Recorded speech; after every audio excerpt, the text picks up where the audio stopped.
Hi guys, and welcome to Vlogmas day 17. I did it again. I slept late again, and I'm starting this vlog at 2 o'clock in the morning, at 2 o'clock in the afternoon. Anyway, moving aside from that, cue title.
So I've missed 3 calls from my brother, and you guys would probably be the people to answer those calls. For me, no way. I just ignore him because I like chatting to him, but in all fairness, guys, he does annoy me. So, in my shoes, what would you do? Would you pick up a call or would you decline it? I was asleep for the first 2, then he calls me when I'm just about to start the vlog. So, you know, I do have my reasons for not wanting to talk. Because I started this vlog late, I'm going to have to end it late. By the way, I've still got Goblet of Fire to finish because I may have got distracted last night by watching Call the Midwife. Oops. But yeah, I've still got Goblet of Fire to watch, so I'm going to watch the end of that and start the Order of the Phoenix. Actually, it kind of works out better that way because it does mean I can watch 2 films today. It does mean I can watch end of Goblet of Fire, start of the Order of the Phoenix. It does actually kind of fit in perfectly with, you know, it does kind of fit in perfectly.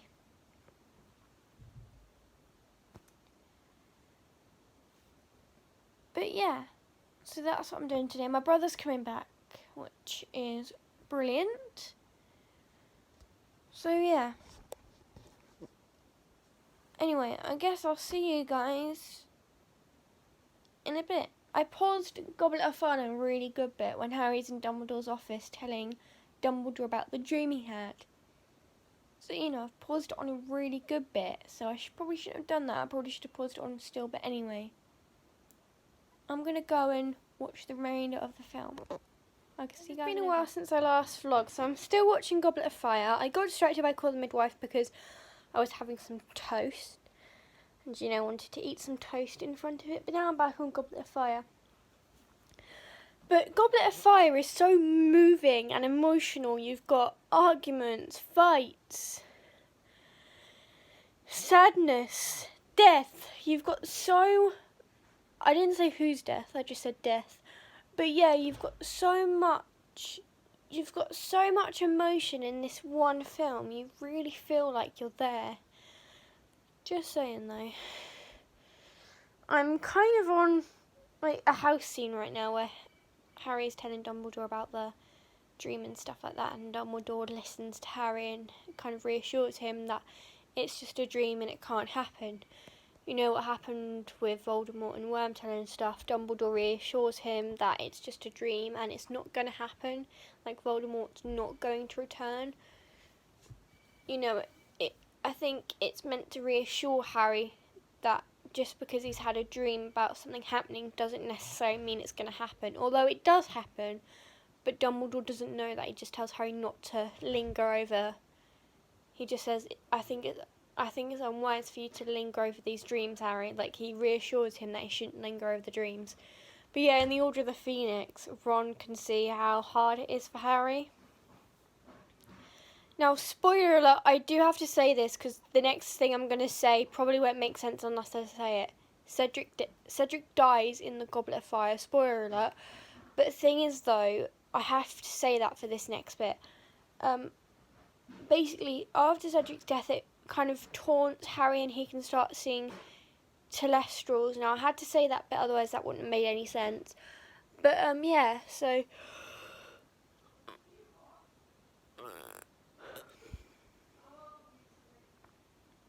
I had to say that bit. And then obviously Cedric's death is the fuel for Dumbledore's army, you know, that kind of stuff. And Harry keeps on fighting through Cedric's death because that death has taunted him. Harry's never seen death before. When he was a baby, he didn't really see his mum and dad die because babies forget. But when he saw Cedric's death, he could see Telestrals, and, you know, that's what hit. Because Cedric's death haunted Harry, it didn't haunt anyone else. Everyone else was traumatised, obviously, by Cedric's death, but because Harry was in the graveyard with Cedric, he actually watched Cedric die.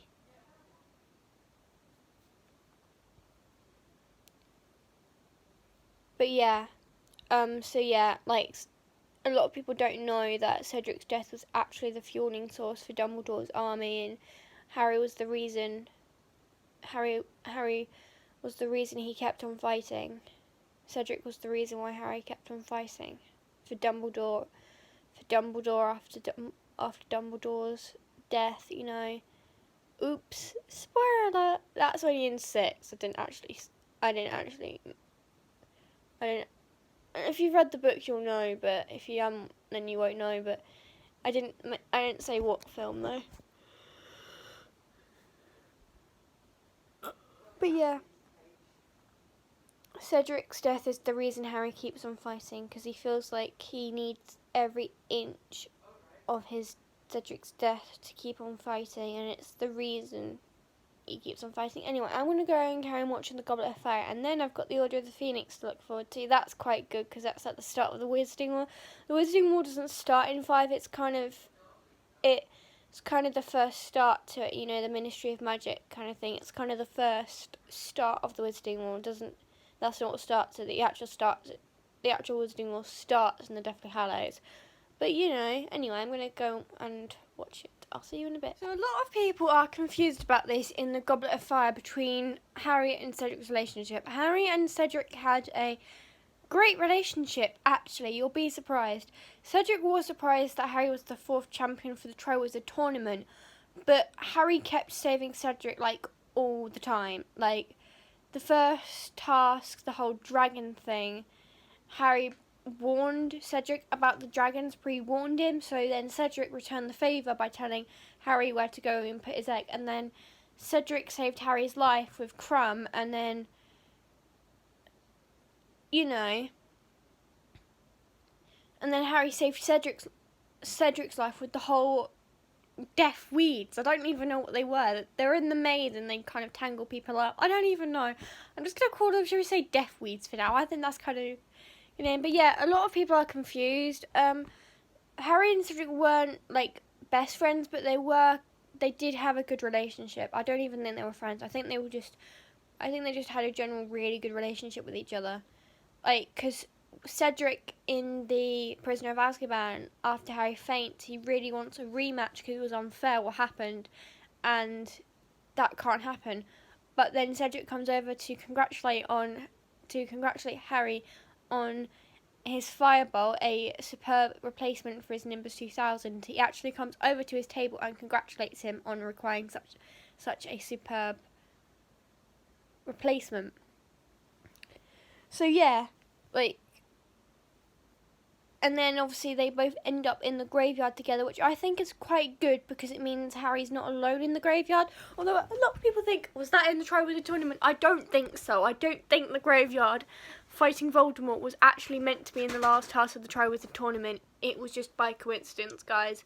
I'm just setting that straight now, by the way. That was just by pure coincidence what happened. That was not part of the Triwizard task. That was just coincidence. That was just because the cup was a portkey. That was just coincidence. That was not part of the task. Because a lot of people think fighting Voldemort was part of the task. It wasn't. It was just the last task was the maze. But But Harry fighting Voldemort, that was just pure coincidence. That was just Harry ended up in that graveyard because Voldemort wanted him there to fight him. You know, that was just pure coincidence. That wasn't anything to do with the Triwizard Tournament. That was something completely different. But yeah, guys, you do realise I made this video so long because I ended up stalking about the most random stuff ever. And I was just telling my mum earlier that every time I look at our sold sign outside a house, I think, oh my god, we're actually moving at some point. We're actually moving soon. Like, I don't know when we're moving. We haven't actually got our moving date yet, but we are going to be moving at some point. And this will be these vlogs will probably. This Vlogmas will be the last time you probably see this bedroom, because by the time I start the moving house vlogs, it'll probably be kind of around the time when we're moving anyway, like maybe 2 weeks before we're moving, you know, like 2 weeks before we're moving and stuff like that. So this room will all be packed up during those moving house vlogs. Like, none of this stuff will be on the walls and stuff like that. Oh, tell you what we haven't done, advent calendar. That is me looking at that. Just reminds me of what we haven't done it. We haven't done it yet today. I've got a really thin hook.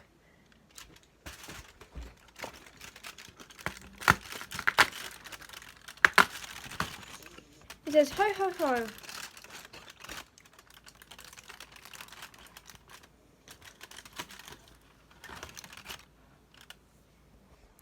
Not many days left on that advent calendar now. Only 8 left. Only 7 left now on the advent calendar, so we're almost done with it, which is annoying. I know last year I opened all my advent calendars on the 24th, on the 23rd. That's just because we were going to St Helens, and you know, I won't have time to open them again, so I need to fix these figures. I put tape down, you know, to help them, but I think I'm going to get some more tape and sew them down better. But yeah, I'm going to end the vlog here, I think, because I start talking the most random stuff ever, and, you know, then you know I'm going to end the vlog. But yeah, my brother's back for Christmas this year by the looks of things, so that's going to be exciting. Anyway, I'm going to go because I need to fix these figurines down because the tape's coming off and the blue tack needs fixing again, you know, needs remoulding. So yeah, I'll see you guys tomorrow for another video.